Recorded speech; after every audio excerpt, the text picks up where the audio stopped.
Welcome to Let Me Fix This. Enjoy the video. You start by confirming eligibility. Use your school-issued email and any required student ID. Next, sign in or create a Microsoft account so the system can tie the offer to you.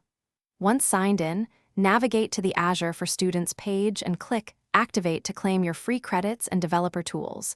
This begins the enrollment workflow. Make sure your school email receives the verification link, because that step unlocks the offer and prevents delays in the next steps. Once activated, you complete identity verification. Follow the prompts to confirm your student status and accept Microsoft's terms.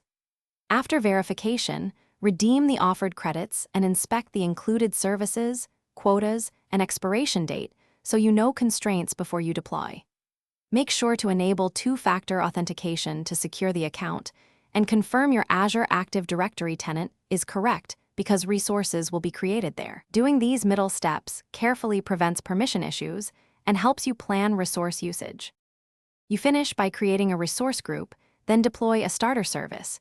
Use a free tier VM, app service, or student-focused lab template so you don't exceed limits.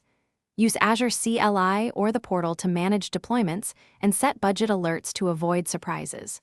Once deployed, test access and clean up unused resources. If something goes wrong, recheck your student verification status and subscription details in the portal. Often resending the verification email or contacting support resolves credit or activation hiccups quickly.